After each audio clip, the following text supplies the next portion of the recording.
السلام عليكم dhageyste hadii aad maqli jirtay qof dhintay oo lafiisa burbureen hadaba waxaanu ku haynaa qoomiyaddan oo lafahoodii isku bedeleen dhagax markii ay dhamaadeen ka bacdi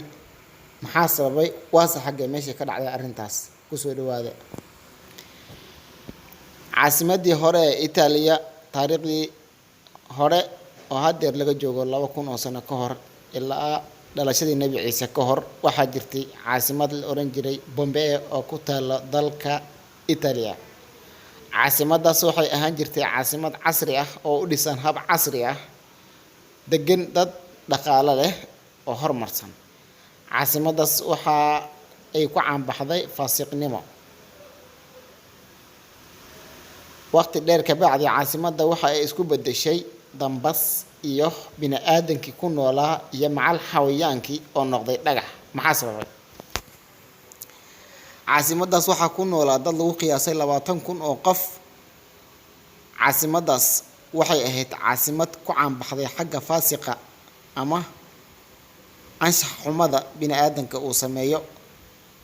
caasimadaas Bombay waxay ahayd meel lagu tunto ama kaniisad camal ah waxa dadkaas caado u ahayd in ay wax kasta ay damcaan ay sameeyaan xitaa waxa ay sameyn jireen wadooyinka dhaxdooda ayay isku fuuli jireen sida xoolaha oo kale ama dameeraha iyo wixii la midka ah caasimadaas waxa kale oo ay sameyn jireen dadka ku noolaa waaga ayaga weelasha cuntada lagu cuno kuwa wax lagu cabo kuwa biyaha lagu shubto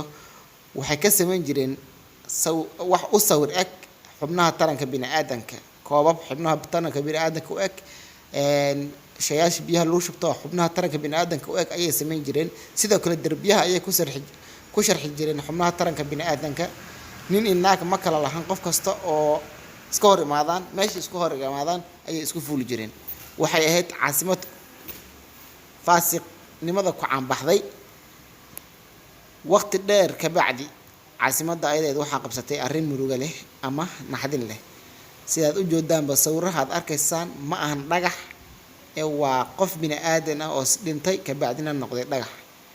waxa muhiimadda ay tahay maxaa aysan u noqdeen dadkan ayaa ku caan baxay faasiqnimada sidaan hore u soo sheegnay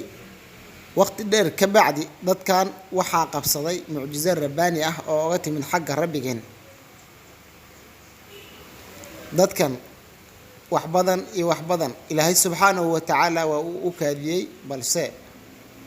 habeenada kamid ah iyaga oo jiifo xilli habeenbar ah waxaa qabsaday masiibo rabbaani ah maxay tahay masiibadaas magaalada caasimadda ah ee Bombay waxa ay ku taallay meel u dhow buur weyn oo weyn oo aad iyo aad u weyn ilaahay subxaanahu wa ta'ala waxa uu ku soo daayay buurti oo noqotay dab iyo holac iyo dambas hal mar qof kasta meeshii uu joogay iyo guri kasta meeshii uu ku yaalay ayay isku si u saameysay hal daqiiqo gudaheeda qof kasta sidoo ahaa ayay nafta uga baxday kii jiifay kii taagnaa kii ordayay kii fal anshax xumaa ku jiray qof kasta sidoo ahaa sawiraha qaarkood wallahi yaabaysa markaad aragtid